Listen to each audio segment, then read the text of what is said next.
lo que vamos a hacer ahora va a ser un poco un mix de lo que hemos venido haciendo. Primero vamos a hacer un ejercicio, quizás no tan largo, no tan profundo, introspectivamente hablando, pero vamos a agarrar una historia bíblica, un personaje bíblico que se enfrenta a cierta situación y vamos a ver cómo responde. Ustedes van a interactuar con el texto, van a sacar conclusiones, van a tener 15, 20 minutos y después van a compartir en 2, 3 minutos lo que sacaron, ¿sí? La idea ahora es presentar. En general han tenido todos historias diferentes, salvo algunos que han tenido la misma historia. Entonces, ¿quién tenía la historia de Abraham? ¿Quién tenía la historia de Abraham? El pasaje de Hebreos. ¿Quién se anima a pasar?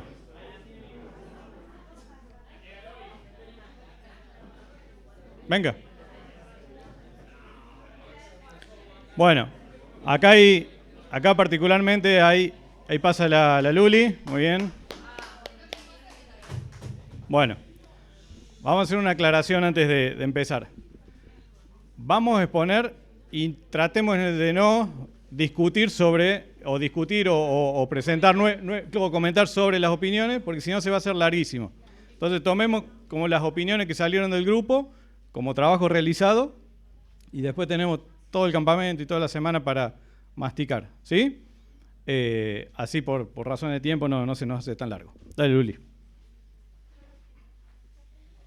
Bueno, la primera pregunta dice, ¿quiénes son los personajes involucrados en la historia y quién es el personaje principal? Y nosotros dijimos, bueno, Tommy dijo que después de haberlo leído todo, que Dios era el personaje principal, pero leyendo las otras preguntas lo tomamos como si fuera Abraham. Después dice una breve descripción de la situación en la que se encuentra. Bueno, dice que Abraham deja su tierra y va a un lugar desconocido, abandonando todo lo que tiene. Y bueno, y también otro sacrificio que le pide es el hijo que tuvo durante su vejez. Y la reacción que tiene a todo esto es que obedece, que sin saber a dónde iba, estaba dispuesto a ir y sobre todo estaba dispuesto a sacrificar el hijo. ¿Y por qué creo que el personaje actúa así? Porque nosotros creemos porque él confía plenamente en las promesas de Dios que se iban a cumplir, que le había prometido una descendencia como las estrellas. Entonces, siguiendo esa promesa, él confía y confía en el poder que él tiene para cumplir esa promesa. Y después dice, ¿cómo responderías tú si te pide esto Dios? Y nosotros pusimos que aplicándolo al día de hoy, esta historia nos ayuda a ser valientes y cumplir los que nos propone ahora Dios en día, que no sería sacrificar al hijo, sino, por ejemplo, compartir la palabra de él o, bueno, así.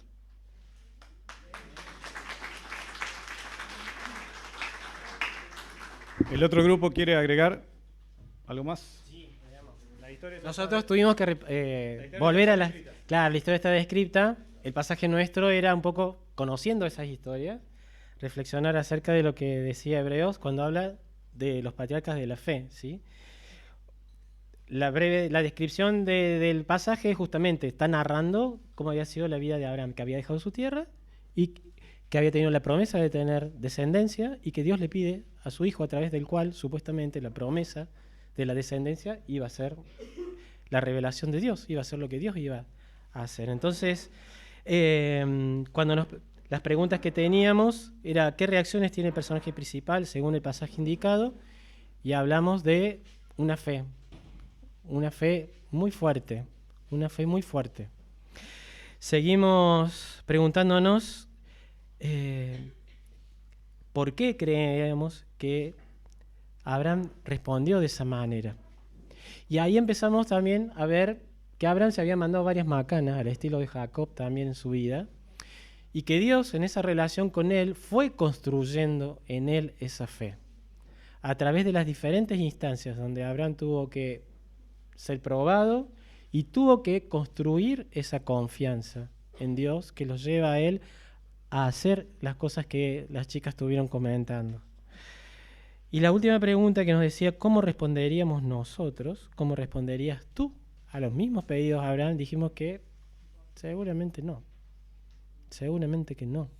Que no tenemos hoy esa fe que tiene Abraham. Entonces dijimos que nos íbamos a proponer trabajar nuestra relación con Dios para que me ayude a construir esa fe y a desarrollar esos frutos, como la confianza, la paciencia, la paz, la entrega, el recorrer caminos como extranjeros pero juntos con Él, ejercitar nuestra oración, porque pensamos que ese camino cuando llegaba a Isaac y no había provisión, ¿sí? Eran los palos, la madera, el camino de un día entero, dijimos, 3 días, y dijimos, ese camino, ¿cuánto ruego habrá habido? ¿Cuánto diálogo de Abraham con Dios hasta llegar el momento? Excelente, excelente producción. A los que no pudieron producir en la pizarra, veo que han producido acá. Bien. ¿Quién tenía el personaje de ese Abraham? José. Venga.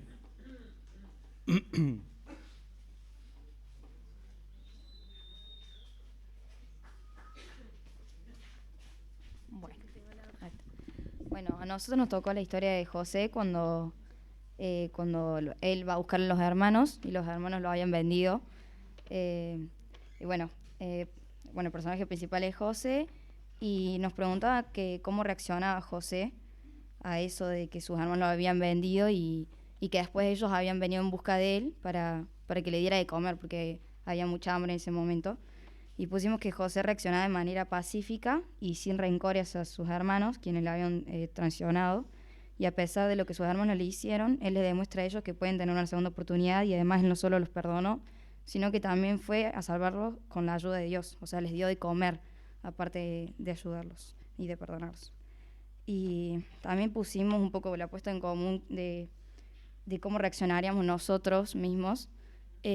Pusimos que, o sea, la mayoría reaccionaría de manera negativa, o sea, no lo trataría bien o los mandaría, ya sabemos. Y claro, pero o sea, la pregunta en realidad era cómo reaccionaríamos en base a lo que vimos en las reuniones de acá. Y ahí ya cambió la respuesta y dijimos que, bueno, obviamente intentaríamos perdonarlos y pondríamos esa situación en manos de Dios, se la entregaríamos y le pediríamos que pudiera sacar ese velo para que pudiéramos ayudarlos y que no dejáramos que nuestra mente nos traicionara y pueda ganar el corazón que estaba con Dios. Así que eso más o menos.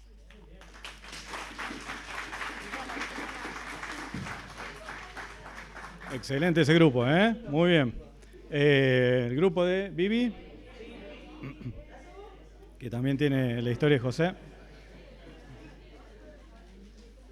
Si querés, Gaby, ya la historia está descrita. Vamos a las preguntas.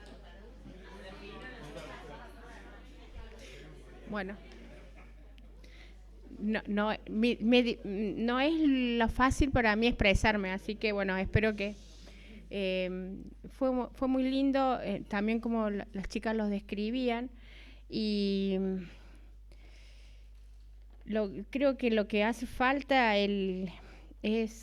José estaba muy movilizado cuando los hermanos, cuando encuentran los hermanos y reconoce que el Dios lo había llevado a ese lugar. Entonces, un poco hablábamos también de por qué hoy estamos cada uno acá. También Dios nos ha traído con un propósito. Lo otro tema que hablábamos es que José seguramente estaba todo tatuado, estaba disfrazado de un egipcio, pero su corazón, ¿dónde estaba su corazón? Entonces, qué importante es mantener nuestro corazón santificado y apartado para el Señor, porque Él se mantuvo así y pudo llegar a hacer el propósito que Dios lo había creado, y vamos a la siguiente pregunta, es preservar al pueblo de Israel.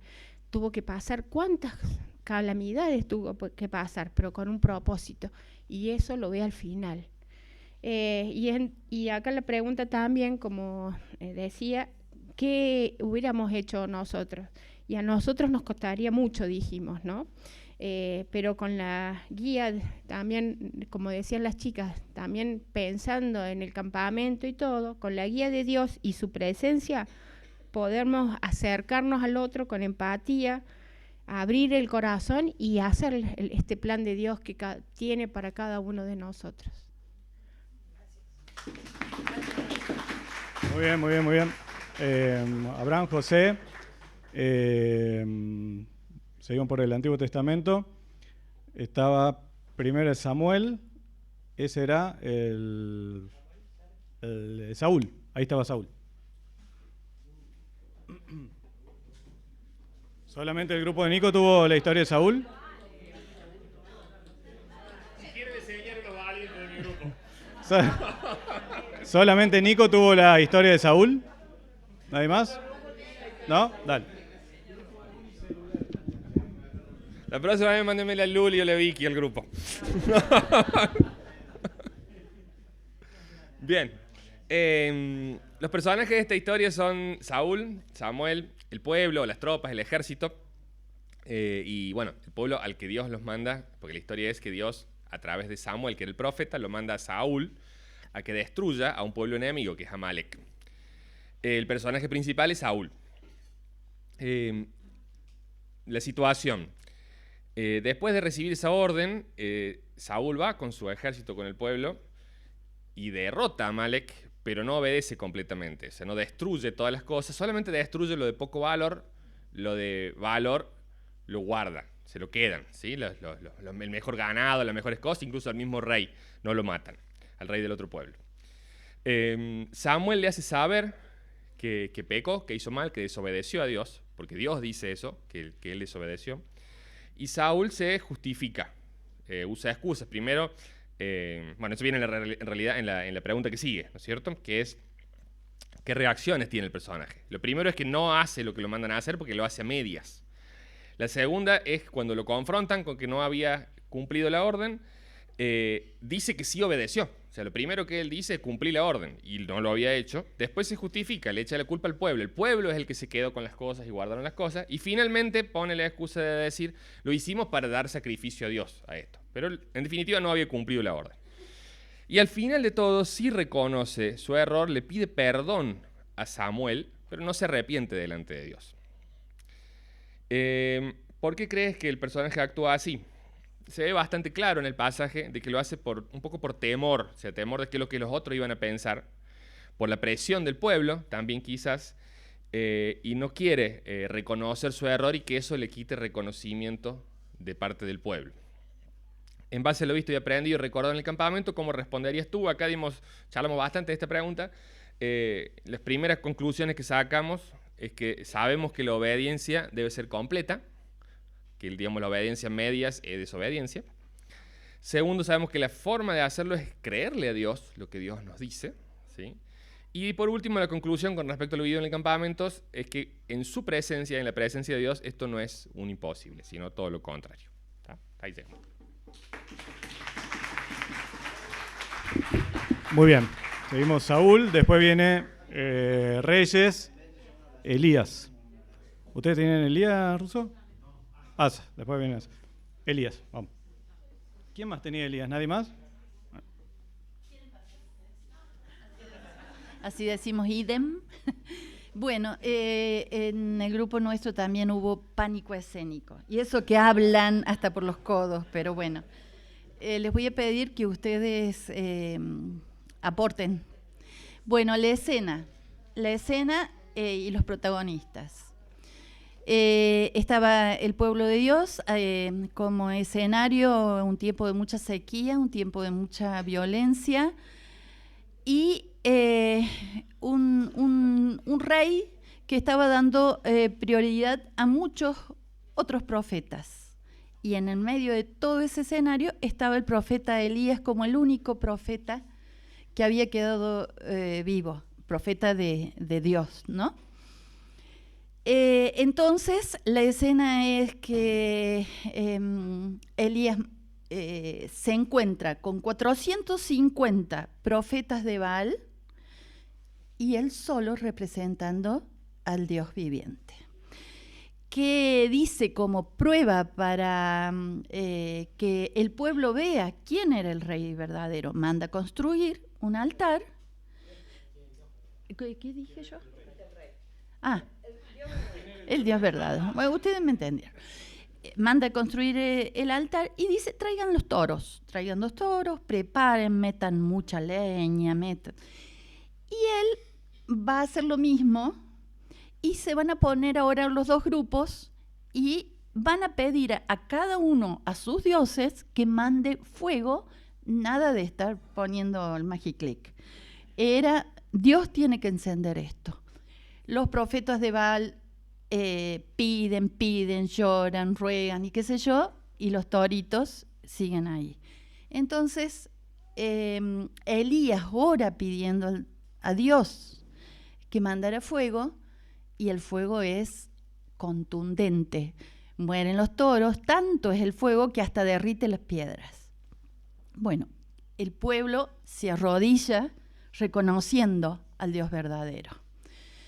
Y en esa circunstancia entonces reúnen a los profetas de Baal y como estaban traicionando y estaban enseñando acerca de otros dioses, son ejecutados. Hasta ahí queda Elías. El rey se entera, que era quien esponsoreaba a estos profetas, y inmediatamente emite una ley para matar a Elías. Hasta ahí la historia. Cuando Elías se entera, ¿se acuerdan de Elías, no? Fuego. Huye, se va, tiene miedo. Bueno, ante las preguntas, ¿qué pasó? Y en el grupo, ¿qué le pasó? Esa era la pregunta que surgió. ¿Y cómo puede ser que alguien que ha vivido con tanta fuerza el poder de Dios después esté huyendo? Y ahí salieron muchas conjeturas.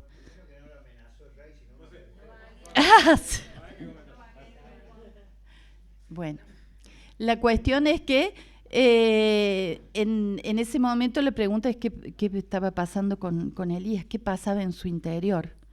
Él huye y la pregunta nuestra y lo que veíamos es que nos puede pasar lo mismo.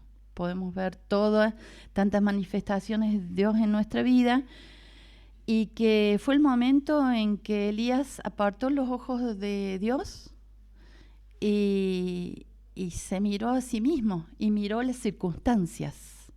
Vio el edicto, vio que su vida estaba en peligro y dejó de mirar al cielo. Y eso como enseñanza es que a cualquier persona le puede pasar, así nosotros pensemos que la persona más fortalecida en Dios, si la mirada se aparta, podemos experimentar situaciones así. Recordábamos lo que veíamos en el devocional, esto de cómo nos podemos tomar de sus promesas, no olvidar sus promesas en el medio de las circunstancias. Tomamos eso como... Y bueno, de oír siempre la voz de Dios. Síntesis más o menos eso. La importante era que Dios, que supieran quién era Dios. El ejercicio termina en el grupo. No valen comentar ni adicionar. Otra vez, todos los comentarios, que iba a haber muchos, los dejemos para después, ¿sí?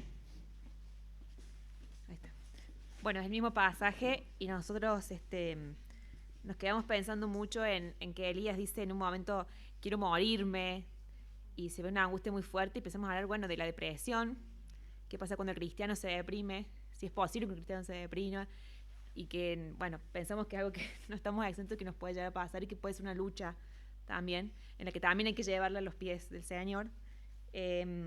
Pusimos, el ser humano no está exento del sufrimiento y del dolor, nos atraviesa, incluso puede llegar al tema más de salud mental incluso. Pero hablamos de esta última pregunta que dice, ¿cómo responderías tú? Pensamos un poco nos daría fuerza en una situación así. ¿Quieres que leamos un poco cada una? La primera. Ay, no me entiendo la letra. Si no, yo leo y vos comenta. El primero que presentamos es, bueno, buscar en Dios confianza y refugio y creemos que buscar en Dios la salida. Y ahí hablamos de que es un proceso. Sí, es todo un proceso esto de que obviamente cuando nos pasa algo, no es que decimos, bueno, estamos con Jesús, estamos con el Señor y no me va a pasar nada, sino que nos van a pasar cosas, pero estando con Él va a ser diferente. Estar con Él a no estar. Con Dios y sin Dios, el sufrimiento con Dios y sin Dios, la depresión con Dios y sin Dios, ¿no? Bueno, entenderlo como una etapa, pensamos decir, bueno, esto no es para siempre, esto va a terminar, esto que siento en este momento, en algún momento se va a acabar.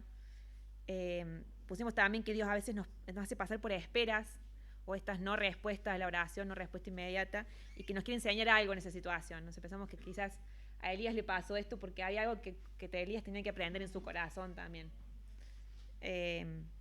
Lo del orgullo también, no puedo solo.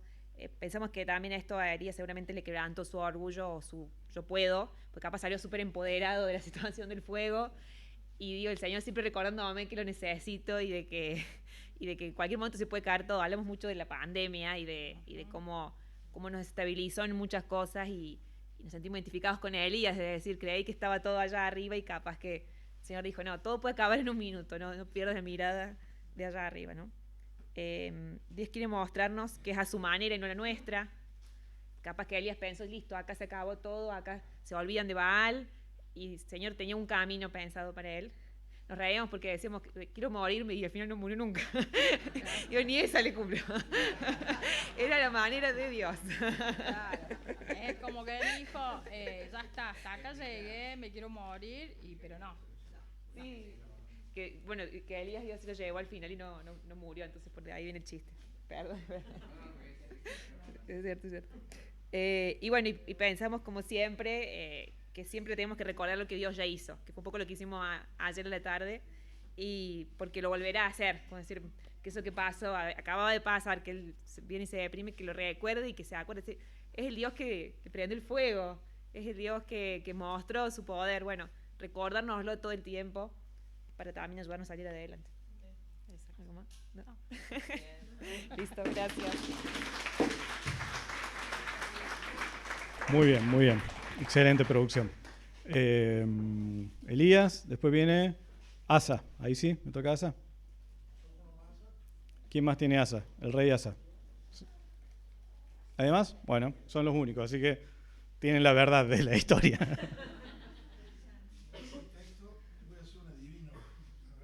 ¿Qué leo acá? Bueno, la historia que nos tocó a nosotros básicamente, porque tiene un montón de pasajes. ¿Está bien ahí? Segunda Crónicas. Imaginémonos dos reinos, Judá e Israel. Arranca hablando del reino de Judá y como protagonista principal el rey Asa, una batalla. Contaba más o menos con 500.000 y pico de hombres contra un reino etíope, creo, de 1 millón de soldados altamente profesionales, más o menos el doble. El rey Asa acude a la ayuda de Dios y Dios actúa y barre con el ejército enemigo, los hace desaparecer, dice, ahí prácticamente los pulveriza. Luego de esa batalla pasamos, porque va saltando en diferentes pasajes, a la situación en la cual generalmente, por lo que todos dialogábamos ahí en el grupo, esta etapa de la historia de los reinos de Judá y de Israel es como que el pueblo se acercaba a Dios, se volvía a separar. Entonces, luego de esta guerra era una etapa donde el rey, en el reino de Judá, tenía todo un pueblo donde había ídolos, donde estaban como alejados de Dios. Azarías creo que era el profeta que se acerca. ¿Cómo es? Obed o Anán. Bueno, Obed debe ser. Uno de los profetas se acerca a Asa y un poco lo lleva a decir que el pueblo se vuelva a Dios. Eliminan todos los ídolos y nos llama la atención, por supuesto, que es como un eje que nosotros estamos trabajando acá en las reuniones, el tema del corazón y el tema de ser conscientes de lo que es la presencia de Dios o qué es Dios para cada uno de nosotros. Porque ante la orden de Asa, el texto aclara que todo el pueblo de corazón se vuelve a Dios, se vuelve hacia su creador y eliminan todos los ídolos y hacen lo que agrada a Dios. ¿Qué obtienen como resultado de eso, como consecuencia? Que el pueblo de Judá goza de 35 años de paz ininterrumpida. Rarísimo. En esa época todos los reinos vivían en guerra, era parte de la vida. Luego de este periodo muy positivo, ¿qué pasa? Viene el reino de Israel y amenaza al reino de Judá. Asa toma una decisión, en toda esta época de prosperidad tenía guardado oro y plata, y toma una decisión que hablábamos con los chicos, lo consideramos algo natural, porque es lo que se hacía en la época. Toma oro, plata y va a los aliados del pueblo del reino de Israel para romper esa alianza y para que estén del lado de ellos, y con esa alianza podían neutralizar la amenaza de Israel. Y ahí aparece Hanani. ¿Qué pasa? Le dice, ¿qué has hecho? Porque has puesto tu confianza en el oro, en la plata, en otro rey, pero no en ese Dios que te salvó en la batalla o en ese Dios que te dio la paz todos esos años. Entonces, bueno, dentro nos fueron guiando las preguntas a analizar toda esta historia. Por ejemplo, ¿cuál es la reacción de Asa? Un profeta le manifiesta por ahí la voluntad de Dios al principio y el pueblo goza de paz y se acerca a Dios y todo, pero ahora, en esta etapa, luego de haber tomado una decisión y que este profeta le hace ver que tendría que haberse vuelto a Dios, la reacción de Asa es endurecer más su corazón, lo mete preso. Creemos nosotros que también va contra una parte del pueblo, porque generalmente el pueblo, cuando veía que, digamos, esto era un error y que habría que volverse a Dios, el tipo insiste en su dureza de corazón.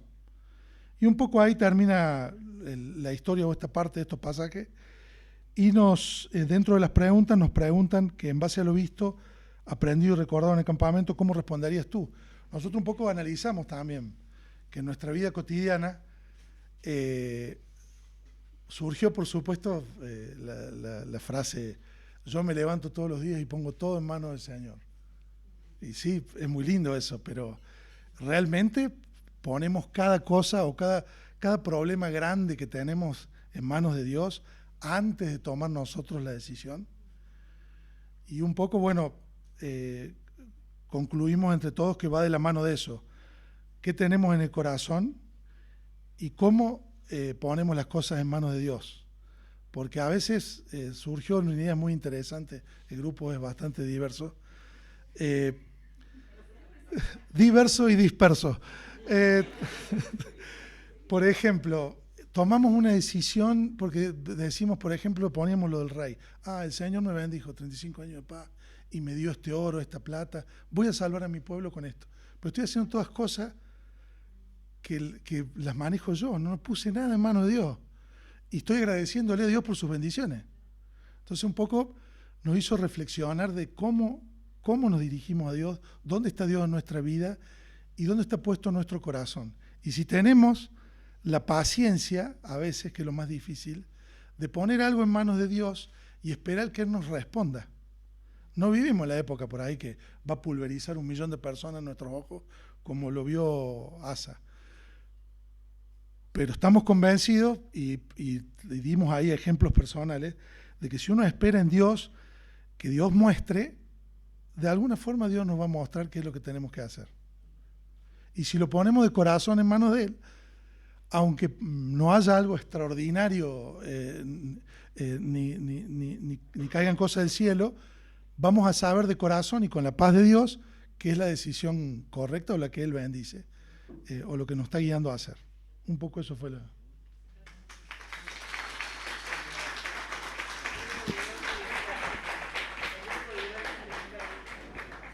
Muy bien.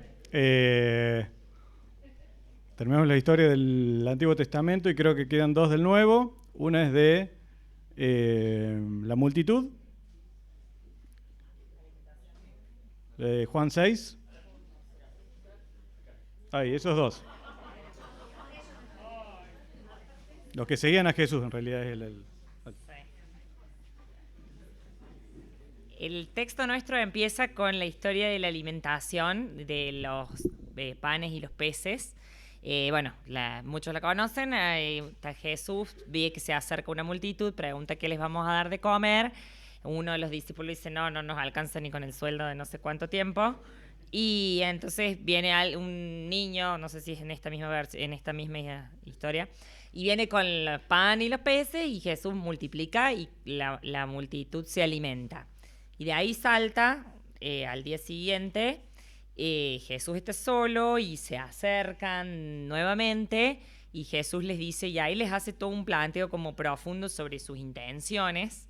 Y los descoloca un poco y les dice, bueno, ustedes me siguen porque comieron, y les propone, los interpela diciéndoles que lo que ellos realmente necesitan es alimentarse del pan de vida, y él se propone como el pan de vida. Y ahí quedan como desconcertados y hacen como todo un juego con el maná. Bueno, pero Moisés nos dio el maná, ¿y vos qué nos vas a dar? Y entonces Jesús les dice que les va a dar su propio cuerpo y que viene del cielo. Y ahí como que viene, entonces vienen ya de la multitud que eran judíos y vienen con una estructura de pensamiento. Jesús se las da vuelta y muchos no entienden. No entienden y además se ofenden y lo dejan, lo abandonan. Lo que Jesús les ofrece no es lo que ellos están buscando ni lo que ellos creen que necesitan. Entonces deciden dejarlo. Y otros se quedan. Y entre los que se quedan, Jesús les pregunta, les dice, bueno, ustedes, les abre la puerta, les dice, ¿ustedes también quieren irse? Y ahí Pedro le dice, ¿a dónde vamos a ir? Vos sos... no tenemos a dónde ir. Y bueno, eso es respecto a lo del pasaje. Y las distintas respuestas de distintos seguidores de Jesús. Y la última pregunta nos hace reflexionar sobre cómo responderíamos nosotros. Si somos parte de los que lo abandonan. Y bueno, nosotros hemos probado el pan de vida y encontramos que ese es el hambre que realmente tenemos. A veces nos desorientamos y nos inclinamos a creer que lo que necesitamos es el alimento concreto, pero bueno, sabemos que lo que realmente nos alimenta es Jesús. Y acá uno de los versículos que nos hace pensar en lo que veníamos hablando en el campamento, que dice, el que come mi carne y bebe mi sangre permanece en mí y yo en él. Y bueno, y un poco eso es lo que necesitamos, permanecer en él y alimentarnos del pan que nos da vida.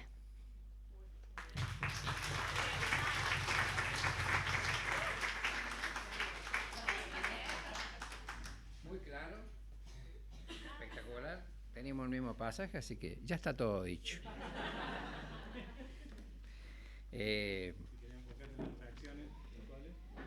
Sí, no, decíamos un poco cómo a veces nos acercamos a Dios por una necesidad, y tal vez puede ser por hambre, puede ser por una necesidad anímica, sentimental, material. Entonces, pensábamos un poco en eso, que la multitud se acercó a él porque estaba interesada, y cuando un poquito más adelante él los confronta y, como dijo, ¿tu nombre? Mara. Toda su religión y todas sus costumbres, ellos tenían todos unos ritos con el tema de la carne, que tendría que ser bien... ¿Cuál fue el término que usaste? Pero un término usaste vos con el... Claro, no tenía que tener sangre. Entonces, cuando Jesús le dice, tienen que comer mi carne y bebe mi sangre, lo descolocó mal. y los confrontó con su religión y con su realidad. Entonces también esto de que lo seguían a Jesús por interés. Y a veces nosotros también lo seguimos a Jesús por interés. Y la pregunta fue, ¿no? Confrontarnos también, ¿por qué estoy siguiendo a Jesús? Y después, lo que sigue más adelante, lo que dijo también, ¿no? El que come mi pan y está en mí, y el que comió el maná va a morir, pero el que come mi cuerpo y mi sangre no va a morir, le dice Jesús más adelante. Y bueno, y después eso, ¿no? ¿Ustedes qué quieren hacer? ¿Me quieren seguir? La multitud se va, porque me sigue por interés. ¿Ustedes qué van a hacer? A sus propios discípulos le dice, o sea, a lo más íntimo. Entonces, bueno, Pedro responde así, ¿no? Tú tienes palabras de vida eterna. Y bueno, nosotros vamos al final de la pregunta, ¿no? ¿Qué vamos a hacer? Hemos probado de los milagros de Dios, hemos probado del verdadero pan del cielo, y bueno, le seguimos. A pesar de que en este mundo vamos a tener sufrimiento, vamos a tener angustias, tristeza, vamos a tener momentos de felicidad, tenemos la certeza y la seguridad de que Él está con nosotros. Cuando yo dije hoy el tema de que Jesús está con nosotros siempre, se lo dije a mi hija esta mañana. Mi hija está en la cama, es la primera vez que viene a un lugar como este. Y también por eso ayer hice una pregunta de qué era la conversión, porque ella no sabe nada de todas estas cosas evangélicas, de nuestro lenguaje. Y mientras esta mañana hacía el devocional, ella escuchaba nomás, me tomé esa promesa. Y le dije, hija, el Señor Jesús dice antes de morirse que toda la autoridad está puesta en Él y que Él no nos va a dejar nunca. Por eso yo tomé esta mañana y dije eso de la promesa, ¿no? Y nosotros hemos decidido seguir a Jesús. Y tal vez aquí haya alguien que también, como mi hija, viene por primera vez y no sabe qué es esto de la conversión, o no sabe qué es esto de recibir a Jesús, y de que antes éramos enemigos y ahora somos hijos y tenemos identidad, porque la identidad nos la da Jesús. Para vos, que no sé cómo viniste, cómo estás, que tal vez estuviste enojado con Dios, como tuve yo 20 años, y este es el tiempo de consagrarte nuevamente a Él. Y para vos que no sabés de este Jesús, Él te está buscando y Él te está abriendo la oportunidad de abrir esa puerta que vimos en el primer versículo, ¿no? De que está golpeando. Y entonces nosotros hemos decidir a Jesús y hemos comprobado a este Jesús verdadero, este Dios eterno y grande, intocable, omnisciente, omnipresente, el Dios de amor que nos abraza todos los días. Entonces a ti te digo, yo no te conozco, yo no sé quién sos, no sé cómo viniste, pero esta es una oportunidad de abrir tu corazón y de decirle, Señor Jesús, ven a vivir a mi vida, te recibo, creo que tú moriste por mí en la cruz, creo que tú resucitaste y que estás preparando un lugar para mí. Perdona mis faltas, mis pecados, y te acepto como mi Señor y mi Salvador. Esas eran las palabras que yo iba a decir. Si mi hija estaba presente hoy aquí, pero ya se las dije esta mañana ahí a la orilla de la cama. Así que gracias por escuchar esto, y bueno, esto también es parte de Dios, porque como vivimos en Él, estamos en Él, permanecemos en Él y Él en nosotros, yo creo que también es el llamado para ti, que no sé cómo llegaste aquí, ¿no? Así que bueno, gracias. José. Yo quería agregar esto, si es que hay algo para agregar, que el lema era estando en la presencia de Dios, ¿no? Y nosotros hemos descubierto, charlando con los muchachos, que en realidad siempre estamos en la presencia de Dios, pero muchas veces las tenemos que hacer nosotros conscientes, ¿no? Y dicen que en la presencia de Dios hay sanidad, hay milagros. Entonces me gustaría hacer, si el que quiera, un pequeño ejercicio de Dios ya, nosotros somos el templo, se han roto los velos, que hagamos, si se puede, cada uno a su manera, un pequeño ejercicio de decir, Señor, abro este corazón, para que salga tu presencia, para que tu presencia pueda sanar, pueda tocar el corazón de la hija de Roger, Padre, porque estamos en tu presencia y sabemos que en tu presencia pueden suceder milagros, Señor. Así que yo te pido por la hija de Roger, por mis nietos, Señor, por cada uno que ha venido con sed, Señor, y quizá con insatisfacción, para derramar su corazón, su necesidad delante tuya, Señor. Te pido que pueda recibir el don y la gracia del Espíritu Santo para entender, Señor, qué debo hacer. Y también te pido, Señor, que una vez que reciba esa gracia pueda permanecer, Señor. Sí, Señor.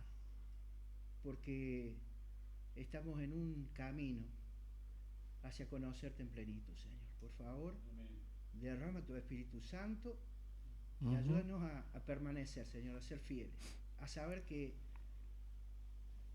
en el pecado no podemos estar en tu presencia, y esto no es algo trágico, porque si nos hallamos en alguna falta podemos confesar a Jesús y Él nos perdona. Así que, Señor, si hay algo que estorba, háznoslo ver, te lo confesamos y pedimos, siendo justos por vos, que transformes vidas, Señor, que sigas haciendo trabajo en nosotros. Sí, Padre. En el nombre de tu Hijo Jesús te lo pido. Amén. Amén. Gracias.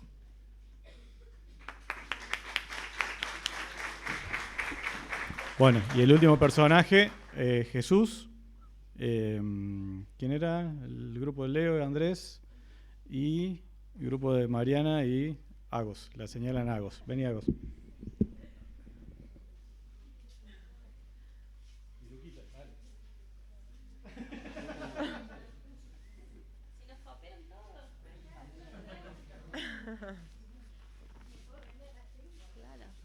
Claro. Bueno. Bueno, a nosotros nos tocó la historia de Jesús. Bueno, había varias situaciones que primero, bueno, los discípulos le piden estar sentado con él, o sea, con Jesús, por importancia, y Jesús les dice que él ha venido a servir. También cuando está yendo al camino a la cruz, se burlan y lo insultan. Y bueno, también Pedro le dice que no va a permitir que muera, y Jesús le dice a Satanás que se aparte de él. Bueno, eso. Después, las reacciones que tiene el personaje principal, en algunas situaciones reacciona y contesta, que sería en el momento que le contesta a Pedro y a sus discípulos, y bueno, en otras no hace caso y soporta, porque bueno, no contesta, y bueno, ay, me perdí. Acá. Bueno, soporta, no contesta, sin hacer caso de lo vergonzoso de su muerte. Y después dice, esta pregunta puede estar o no, cosa.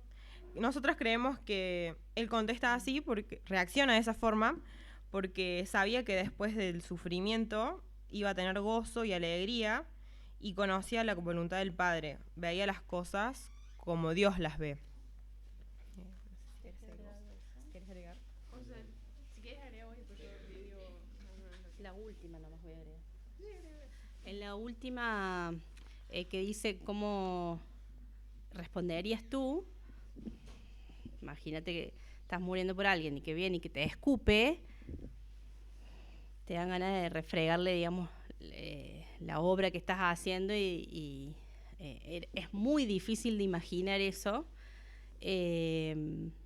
Son muy diferentes las situaciones que presentan de Jesús, pero esa en particular, de cuando se están burlando, de cuando están escupiendo, cuando le dicen, pero si sos el Hijo de Dios, bájate. Decíamos sobre lo que está haciendo, digamos, que encima recibir eso y ir callado. Y obviamente que nosotros no podemos entender esa reacción. Decíamos, el amor de Jesús es tan grande que no podemos comprender eso. Y sobre todo pensábamos en esos anteojos Coram Deo y decíamos, es que Jesús veía otra cosa, veía la miseria del hombre que lo estaba escupiendo, veía la miseria del que lo estaba insultando, veía la miseria del que se estaba riendo y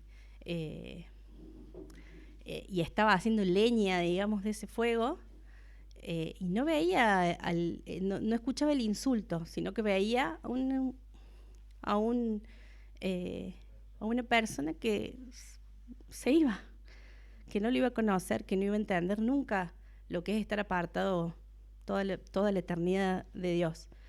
Y nos acordamos de una imagen que es muy fuerte, de un libro que vimos el año pasado, que decía,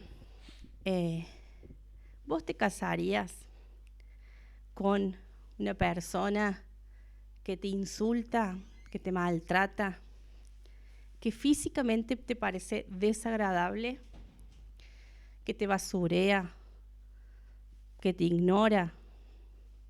¿Elegirías amarla y te casarías con ella? Un rotundo no. Bueno, esa es la esposa que Jesús eligió. Esa es su iglesia. Y esa es su esposa. Y Él elige amarla, la elige como esposa, y esas son las bodas del Cordero.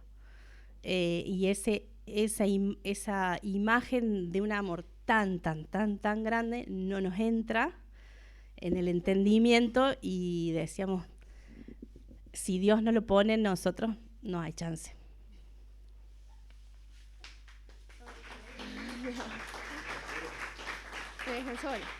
No, nosotros un poco nos enfocamos más, me llamó la atención cómo veía Mary, cómo Jesús miraba a los que estaban a su alrededor, sino nosotros nos enfocamos más cómo Jesús vivía esos momentos, y un poco veíamos que a Jesús se le dio un propósito, porque bueno, es lo que nos ayuda un poco, como que el primer versículo, Jesús se le da un propósito, y después Él tiene estas dos situaciones que se les presenta, o se le presentan personas que vienen y quieren como interferir en ese propósito que Él tenía. Y nosotros veíamos que eso, que Jesús tenía su mirada puesta más allá de lo que las personas venían y le decían, o de esa tentación o de esa prueba, porque a veces nos pasa a nosotros que tenemos una prueba, y yo decía que si tengo dos opciones y una que me voy a ver menos lastimada y viene alguien y me dice, che, vení a hacer esto que te lastima menos, y encima tengo el apoyo de alguien y creo que me lastima menos, voy por acá. Y no, como que hay que importante es ver que Jesús, Él siempre tenía presente qué es lo que venía a hacer a la tierra. Y Andrés nombraba un poco de la comunión con el Padre. No respondimos cómo cómo responderíamos nosotras a esas situaciones, pero sí vimos que primero necesitamos mejorar nuestra comunión con Dios, y que no tenemos que subestimar que ese mismo espíritu que vivía en Jesús, que es el que resucitó de los muertos, el que los ayudó a pasar todas esas pruebas, el que está hoy en nosotros. Y bueno, tener presente eso, porque creo que con solo tener más presente eso podríamos pasar un montón más de cosas. Y nada, eso básicamente. Va.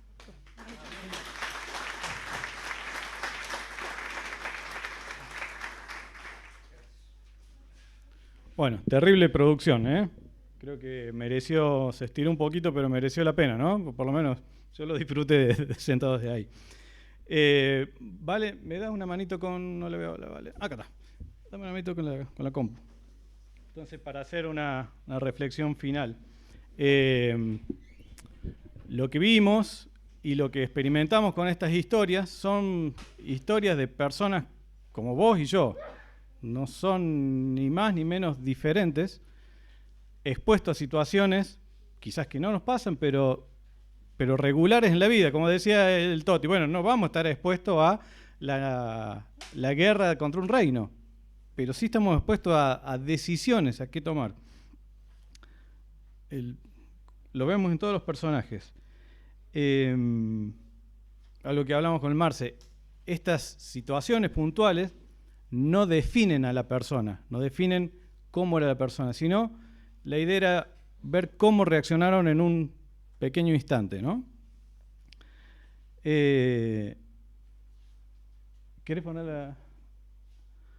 Y me venía a la mente este pasaje, que no lo tenía pensado, si me ayudan a buscarlo, Romanos 15:4.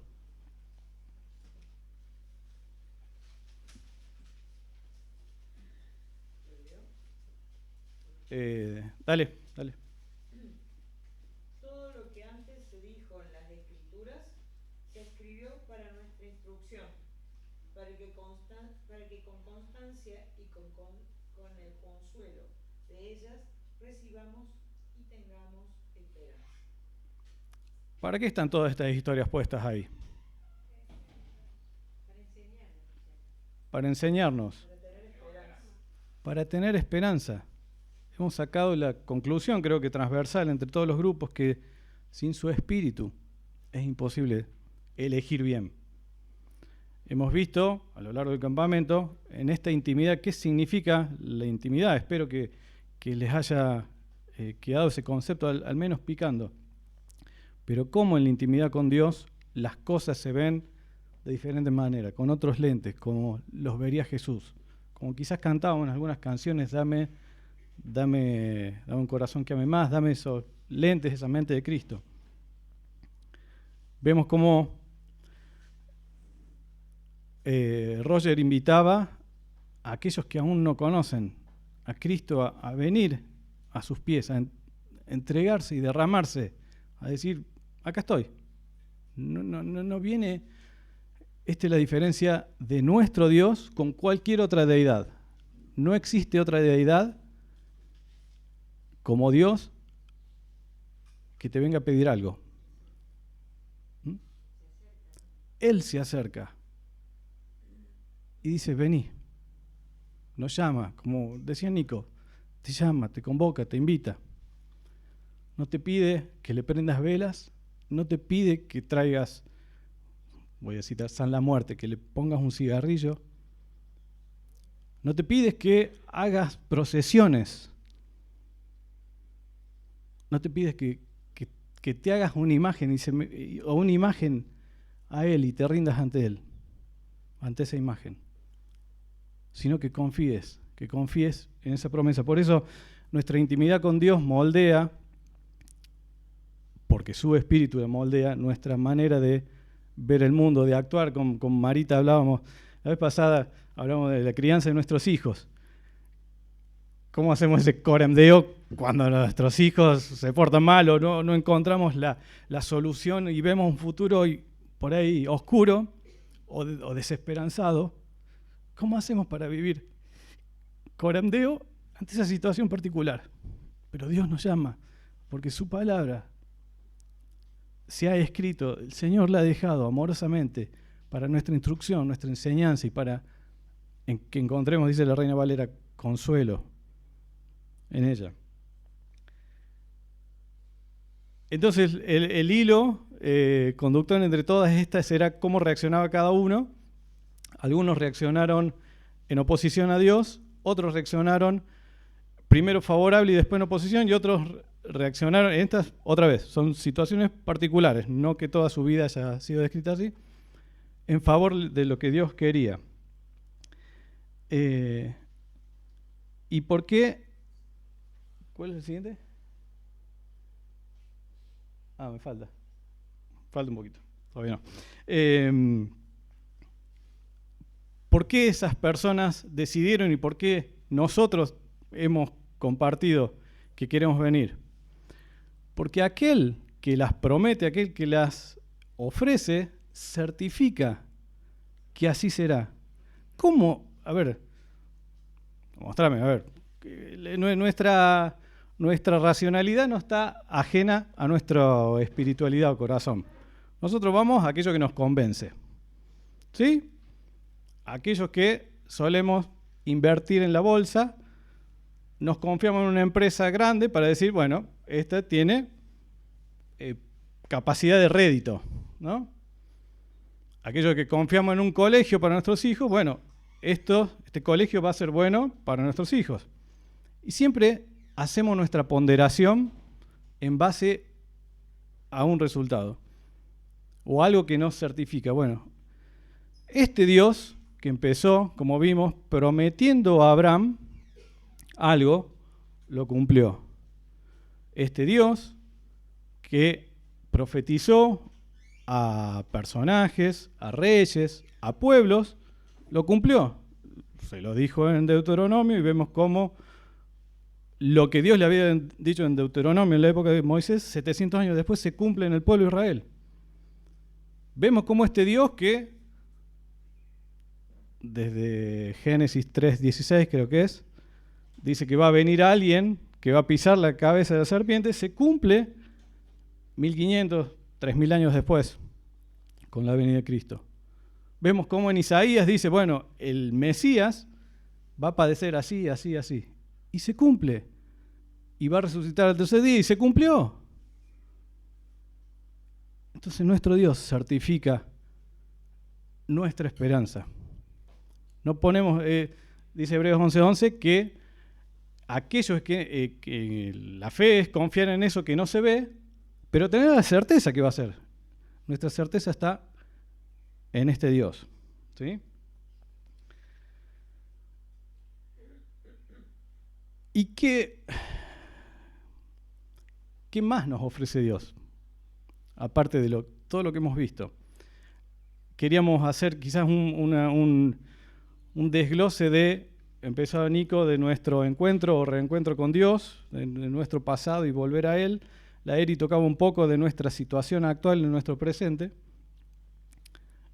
Y un poquito de la parte mía es cómo vivir el presente, pero con la mirada en el futuro. Algo así como lo hacía Jesús, o como lo hizo José, o como lo hizo Abraham. ¿Qué es lo que nos promete Dios? ¿Cuál es ese futuro que nos promete Dios a sus hijos? Vamos por la primera. Vida eterna, herencia, escuché por ahí. Herencia o vida eterna. Herencia ¿de qué? Gracias por el pie. De la gloria que Cristo tiene hoy sentado a la diestra del Padre. En realidad me hiciste spoiler, ¿no? Vida eterna. ¿Por qué subrayé la palabra vida? Porque hay una eternidad. Dios puso en el ser humano una eternidad. Está esta vida y hay una eternidad. Hay una vida eterna y hay una muerte eterna. Ya vamos a tocar eso. Pero esa vida eterna, ¿cuál es la certeza que tenemos que vamos a tener vida eterna? Que cuando hablamos de vida, lo opuesto es la muerte. Porque Él resucitó ya de los muertos. Él venció al último, como hablamos con la Lili, venció al último enemigo, al máximo enemigo del ser humano, que es la muerte. Durante la vida tenemos envidia, hablamos con la Lili del mal de ojo, de enfermedades, calamidades. Tenemos un montón de situaciones adversas, pero la última que el hombre no puede pasar es la muerte, y Cristo la venció. Y Cristo certifica que como yo la vencí, también les daré vida eterna. Por eso dice, el que hoy cree, no morirá. Y el que hoy cree, no vendrá en el futuro a condenación, sino que hoy, a partir de hoy, empieza a tener vida eterna. Pasa de muerte a vida. ¿Qué más nos promete Dios? Su segunda venida. En un momento Roger hablaba de esta segunda venida, o José en la oración, no me acuerdo. Él dice que va a venir a buscar a su pueblo. Aquellos que creyeron en este sacrificio de amor, como describía Mariana, imposible de conmensurar, de habernos elegido a pesar de ser sus enemigos, a pesar de ser defectuosos, a pesar de ser pecadores, a pesar de ser hostiles, aún así nos amó, aún así se entregó, aún así dijo voluntariamente a su Padre, yo voy a tomar el lugar de Lucas y de cada uno, para que todo aquel que en Él crea no se pierda. Ese es su propósito, que no se pierdan, sino que tengan vida eterna. Y vendrá a buscar a su pueblo. Tercero, cielos nuevos y tierra nueva. Vemos incendios, terremotos, cataclismos, aberraciones en esta tierra por el mismo efecto del pecado. Uno dice, bueno, el hombre ha hecho esto, pero cuando entró el pecado, toda la creación de Dios se corrompió. Y Dios promete cielos nuevos y tierra nueva, sin inundaciones, sin temblores, sin terremotos, sin incendios, sin huracanes. gozo ilimitado en esa vida celestial. No va a haber enfermedades. Primero, nuestro cuerpo será glorificado, será hecho nuevo a su imagen. No sabemos cómo es eso, pero sí podemos entender un poquito de cómo Jesús resucitó y apareció con sus huecos en sus manos, en su lado, pero glorificado. No llegamos a dimensionar eso, pero nuestros cuerpos serán glorificados. No habrá enfermedad, no habrá muerte, no habrá tristeza. Analía decía del Salmo 56, cada una de nuestras lágrimas, el Señor las tiene en una redoma, dice la Reina Valera, en un frasco, las cuenta. No va a haber más lágrimas. Fantástico este futuro que nos promete Dios. Un hogar celestial, donde en un momento el Leo comentaba, hacemos nuestros tesoros, hagan tesoros en el cielo y no en la tierra donde no hay ladrón, donde no se percuden. Hagan sus tesoros allá en el cielo, donde van a estar los libros, donde están nuestros nombres, aquellos que creyeron en Cristo como su Salvador.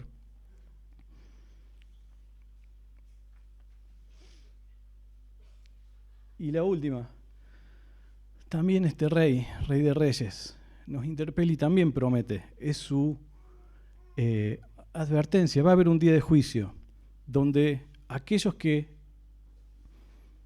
en su gracia y en su misericordia hemos tomado su camino, tendremos nuestro pasaporte visado. Ese pasaporte, ¿saben cuál es la visa? Su Espíritu Santo.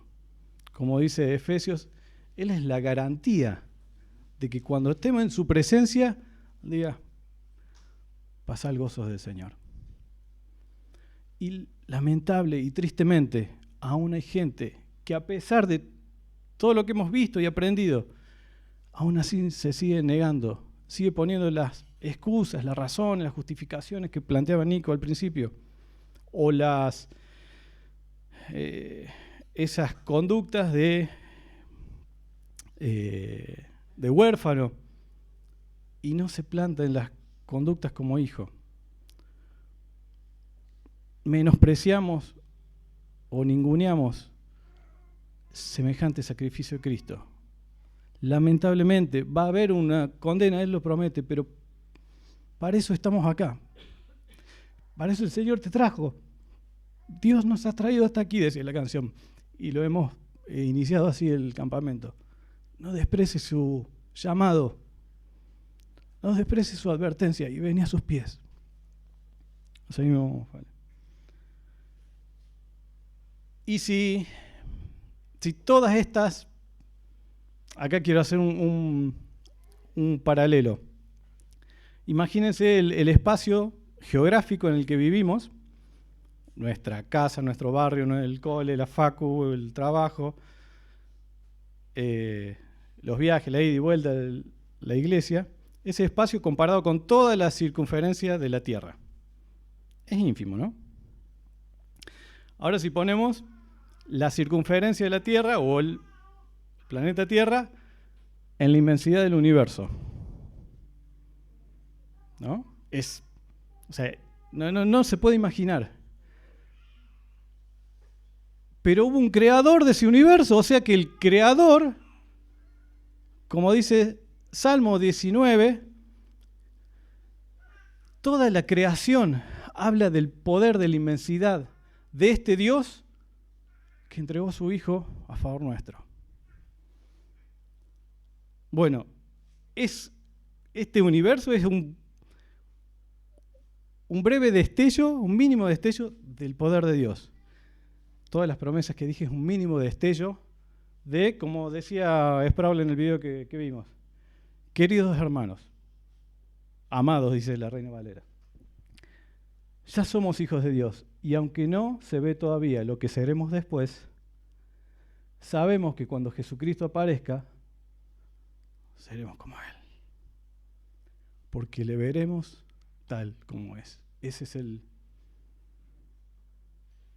máximo anhelo que un ser humano, que un cristiano puede tener. de ver a Cristo, aquel que lo creó.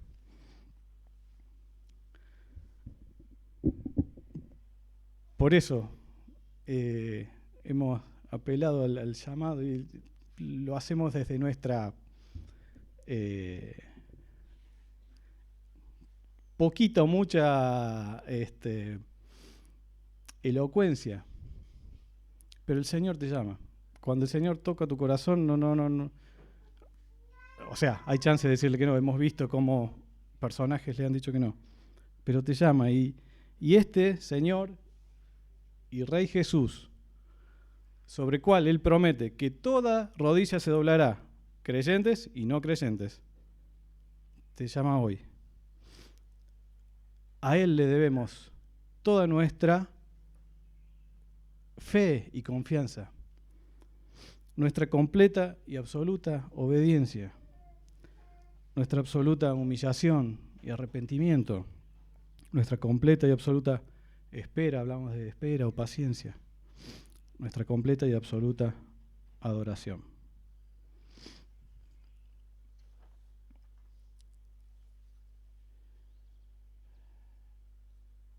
Así que anímense, fortalezcan sus corazones, afirmen sus corazones en este Señor Jesucristo. Dejen de lado, dejemos de lado aquello que nos distrae de la intimidad con Dios, aquello que nos distrae de la presencia de Dios o que nos aleja directamente. Y lo que vamos a hacer ahora, que es compartir la cena del Señor, lo que llamamos, justamente lo hacemos como una celebración, un recordatorio, pero de celebración de aquel que entregó su cuerpo y dijo, bueno, participen de este pan, porque esto simboliza el cuerpo que entregué yo en la cruz. Aquellos que se merecían ustedes, bueno, yo tomé el lugar. Esta es la sangre, simbolizada en el vino, que yo derramé, porque no hay perdón de pecados sin remisión de sangre. Por eso necesitaba haber derramamiento de sangre, porque así lo determinó Dios. Entonces, aquellos que somos hijos de Dios venimos y celebramos esta cena hasta que el Señor venga y proclamamos su reino y su futura venida por siempre. Amén.